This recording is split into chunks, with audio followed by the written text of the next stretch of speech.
Sometimes I get really bad cravings.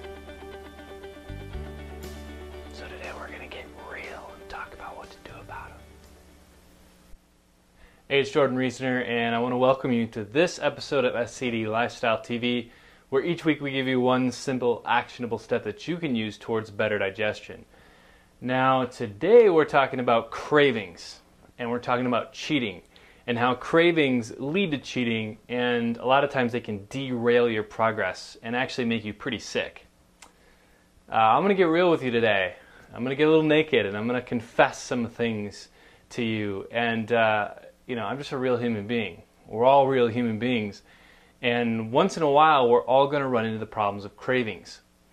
And so I'm going to talk to you a little bit about my cravings and how I've learned to beat them over the years, and how we've been able to translate that to have people in our community beat cravings as well, so that you can stop cheating and you can beat that cycle when it comes up, and you can continue on the healing journey that you're working towards.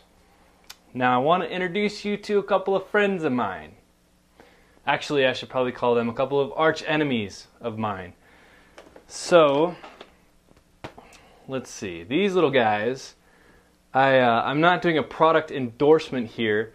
I'm just being real and honest, and I'm just showing you where my cravings lie these days.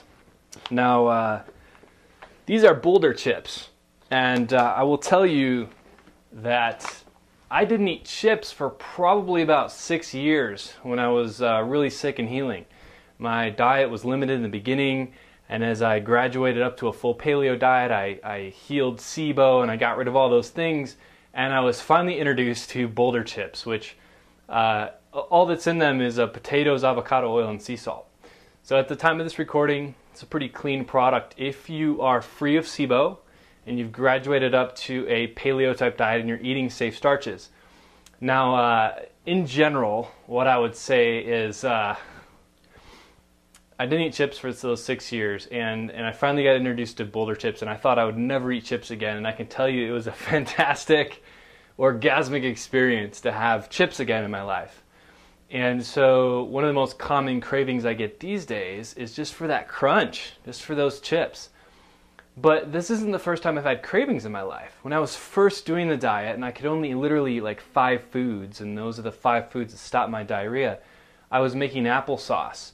So I was peeling and de-seeding and cooking and then pureeing my own apples into applesauce a couple of times a week, and I'd have this big vat of applesauce.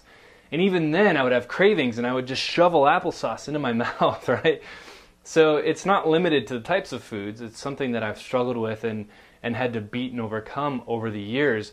And what I can tell you is it doesn't matter what your cravings are for, whether they're for sugar or for crunchy things. The specific steps I'm going to give you in this video are going to help you to beat those cravings, okay? Now, how many times have you just found yourself wandering into the pantry or wandering into the kitchen, and all of a sudden you're standing in front of the fridge and you have no idea what happened? You just blacked out and you ended up in front of the fridge, or you ended up in the pantry, and all of a sudden you're eating something when it's not even time to eat, or maybe you're not even hungry, right? I know I'm guilty of that, and as I've been through that process, there's a couple of ways that you can beat that cycle. And the most common way that I found to really beat that cycle for myself is when I catch myself in the act of craving something and going to go ahead and eat it. Now, an example of these Boulder chips, that's not cheating. I eat potatoes, I eat avocado and avocado oil, and I eat sea salt in my diet. So I'm not cheating. But the problem comes when I binge eat a whole bag. And then I don't feel good, my stomach hurts, I'm really full, and sometimes that'll give me really gross poops, and it's not really cheating in the sense, but it's not healthy for me to do things like that. So if I find myself going into the pantry and reaching for a bag of Boulder chips, the first thing to really understand, and tip 1 for you today, is to understand that you're literally in an emotional headspace. And there's some kind of emotions and anxiety there that are driving you to do that. And the number 1 way that I can break that cycle is to change my state. So a lot of times I'll drop down and do 10 push-ups or 20 push-ups. And then I'll pound a glass of water and move myself into more of a physical state. And a lot of times that will just make my craving completely go away. And it's important to really think about what are the things in my life that are triggering these cravings. For me, a lot of times it's work stress, building this community and making sure that we're helping, millions of people each year. A lot of times we get into projects that are stressful for me, and anxiety and stress will trigger these cravings in my life. So in general, getting into that physical state will help break the cycle in the moment, but long term it's important to always understand and think about, what are the things that are triggering this in my life? Is it, my kids? I'm kind of a single dad, and it's stressful sometimes to deal with that, and baseball practice and taekwondo and all these things, right? So I have to think about long term, what are the things that are triggering these emotions in my life, and how can I focus on them more frequently?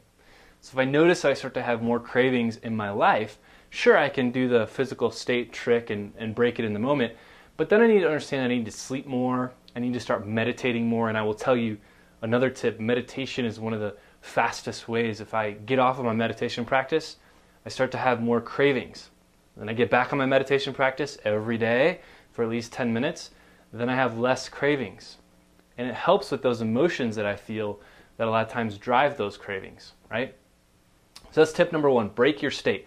Now tip number 2 is to try to set up the conditions so you don't feed those cravings and cheat. So for me, sometimes if I'm in a really struggling position where I've got a lot of stress and anxiety, I know that it's not a good idea for me to have those boulder chips in my house, right? And so I'll make sure I don't have those boulder chips in my house. But my kids like them, they're a great snack for them at school and things like that. So sometimes they're in my house, even though I'm not trying to eat them, right?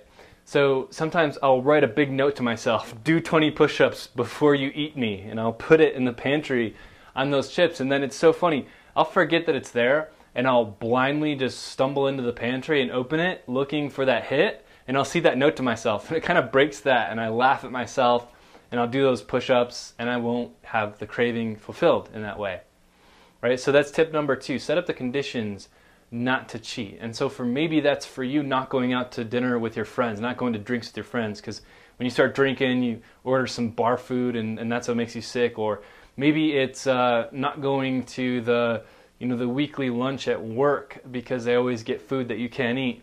Or maybe you need to set up the conditions by bringing your own food to that work meeting, right? So what are the conditions you need to put in place to kind of circumvent that from happening in the first place? And the easiest way to do that a lot of times is just to remove those foods from your house that cause those cravings. Sometimes that doesn't work though, because in my case, it didn't matter. The applesauce, whatever it was, I would binge eat it. And my third tip for you today, and the tip that really helped me, and the tip that has completely changed my relationship with cravings and cheating over the years, was getting my brain chemistry fixed. So when I had a lot of strong cravings over the years, and I was killing my gut infection, I was getting rid of SIBO, I was fixing my hormones, and going through all these root causes that helped me on my healing journey to get where I am today, I still had cravings. Until I started working with Dr. Dan Kalish and doing his kind of brain protocols that he has, which involve various dosages of 5-HTP and L-tyrosine, and sometimes D5-mucuna, which is a deviation of L-dopa. And so using some amino acid supplementation to correct my brain chemistry dramatically cut down on cravings. And it's been profound for me in my life. So if you're still struggling with cravings and you try all these little tips and tricks to beat them, and you still have problems cheating, and you go off the wagon for like a whole weekend and make yourself sick and cause flare-ups and things like that, a really strong root cause of that, a lot of times besides gut infections and things like that, can be your brain chemistry. And so doing some testing, like an organic acids profile from Genova, who bought out Metametrics, and doing things like that can help you correct your brain chemistry. But I'd highly recommend you work with a skilled functional medicine practitioner. Even better, someone who's been through Dr. Kalish's brain chemistry training, and they can help you take some supplemental amino acids like 5-HTP and L-tyrosine to get your serotonin and dopamine levels evened back out. And you'll find that you're generally more happy. You'll find that you're either more organized or less organized, depending on which of them the spectrum you were on before. You'll find that you want to get things done and complete them more. And finally, you'll find that cravings for sugar and chocolate and stuff like that, a lot of times will really calm down for you. So I'd highly recommend that if you're still struggling with these things, despite all the tips and tricks and things you try, work with somebody who knows what they're doing.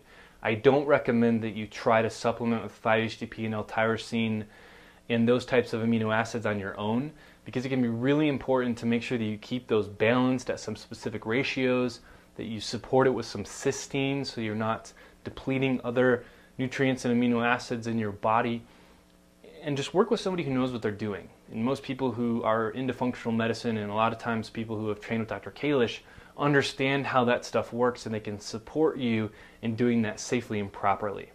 So, bottom line, cravings. They can be the number one thing that causes people to cheat and fall off the wagon, to get flare-ups going on, to really cause setbacks and slow down your healing. We all struggle with them. We're all humans. We're all recovering from chronic illness. It's okay to have cravings and to cheat, and to understand and acknowledge that that happens in your life. Each week we give you one simple actionable step that you can use towards better digestion. Today were some tips to circumvent those cheating patterns, to circumvent those cravings, and most importantly, how to get to the root cause of them. Make sure that you work with somebody who understands how brain chemistry functions so that you can stop those cravings, end the cheating cycles, and continue on your healing journey. This has been Jordan Reesner, and we'll see you again next time.